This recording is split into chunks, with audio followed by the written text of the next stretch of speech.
तुम्ही लोक माझ्या टिफिनच्या रेसिपीला खूप छान रिस्पॉन्स देत आहे, म्हणून मी परत एकदा तुम्हाला टिफिनचीच रेसिपी घेऊन आले.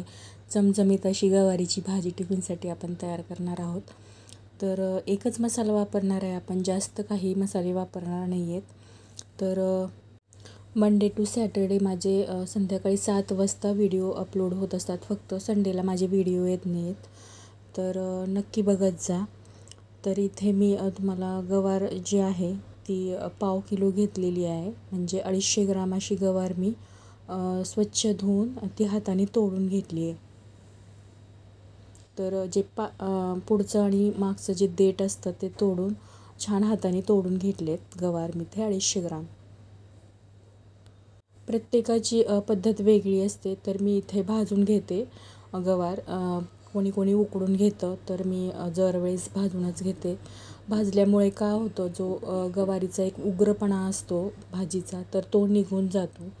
तर इथे एक कढईमध्ये थोडंसं तेल घेऊन मी जी आपली स्वच्छ धुतलेली आणि जी हाताने तोडलेली गवार आहे ती टाकते.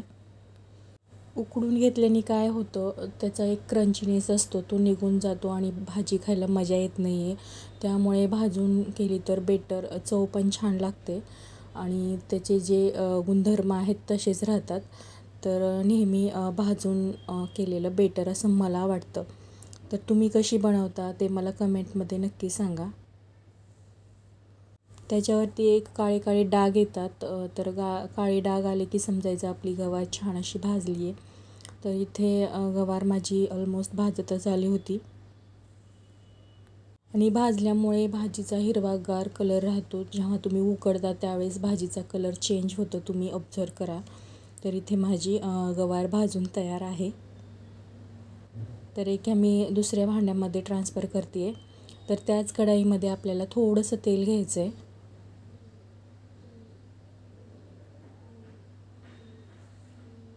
तर कोणी कोणी ना याच्यामध्ये डाळी टाकतात, मसूर डाळ, मूग डाळ. तर मी काहीच वापरणार नाही याच्यामध्ये. सिंपल अशी पटकन होणारी, हार्डली 5 ते 6 मिनटामध्ये तुमची ही भाजी तयार होते टिफिनसाठी. तेलामध्ये जिरी, मोहरी आणि लसूण, कढीपत्ता टाकते. हा काळा मसाला वापरते, हा फक्त एकच वापरते. हा मसाल्याने ना जी चव असते एकदम गावरान अशी चव येते. तुमचा जो ठेवणीतला मसाला असेल ते तुम्ही इथे वापरू शकता. इथे मी माझ्याकडे काळा मसाला आहे आमच्या गावाकडचा, तर तो वापरते. तुम्ही याच्या जागी कांदा लसूण मसाला किंवा तुमच्या इकडे जो मसाला वापरतात, जो स्पेशल असतो, तर तो वापरा. तर चवीपुरतं मीठ टाकते.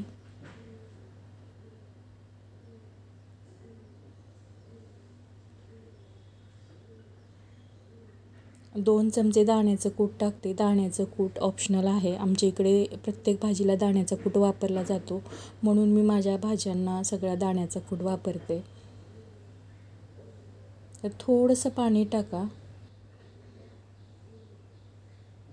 आणि मस्त हलवून छान एक आपल्याला 2 मिनिट आपल्याला वाफ काढून घ्यायचं आहे. तर इथे आपली भाजी तयार आहे.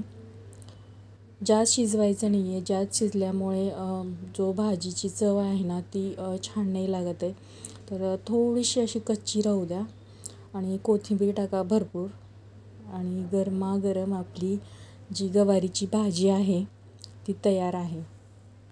आमच्या गावाकडे ना गवारीला मटकी पण म्हणलं जातं. तर तुमच्या इकडे गवारच म्हणतात की मटकी म्हणतात ते मला कमेंट करून नक्की सांगा. तरी ते गरमागरम माझी भाजी तयार आहे. रेसिपी कशी वाटली मला नक्की सांगा आणि अशाच छान छान रेसिपीसाठी माझं चॅनल सबस्क्राईब करा. परत एकदा सांगते, माझं जे व्हिडिओ आहेत ते मंडे टू सॅटर्डे येतात, संध्याकाळी 7 वाजता अपलोड होतात.